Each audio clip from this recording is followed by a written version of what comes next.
بسم الله الرحمن الرحيم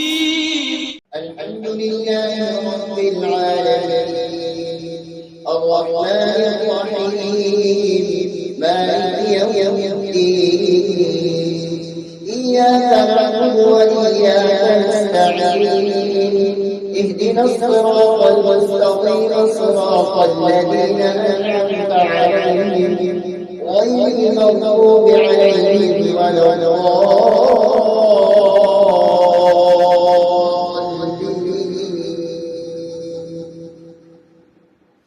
يا أيها المزمل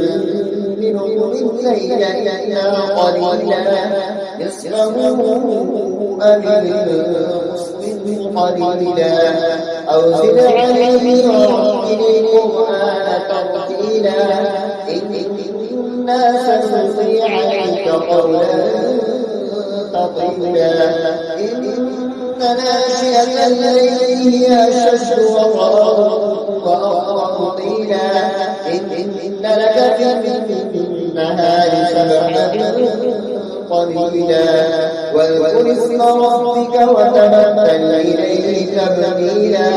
رب المشرق والمغرب لا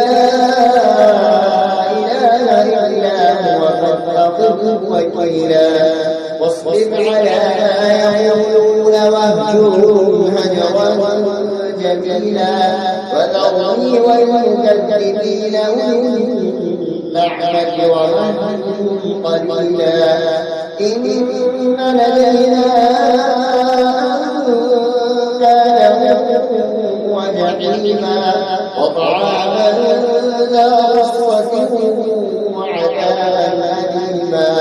يوم ترجف الأرض والجبال وكانت الجبال كثيبا مهيلا إنا أرسلنا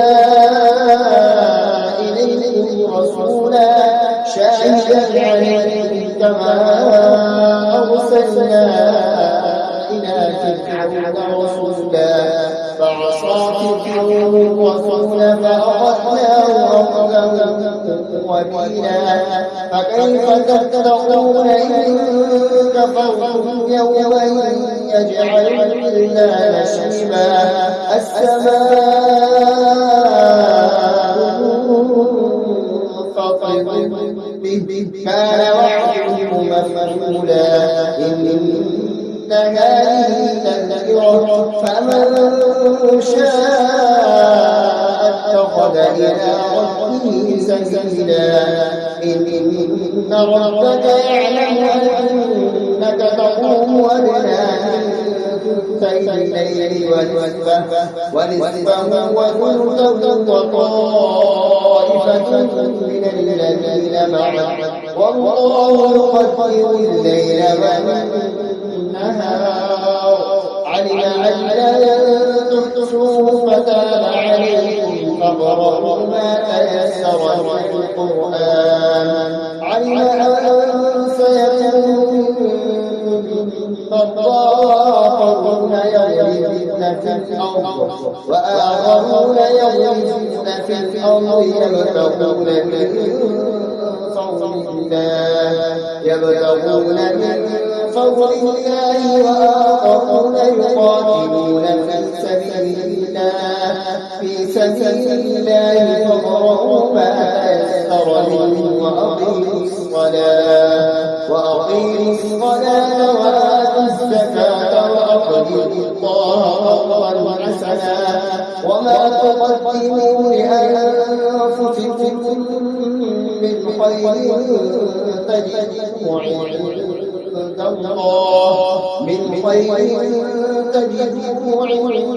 عند الله وخيرا وأعظم أجرا واستغفروا الله إن الله غفور رحيم.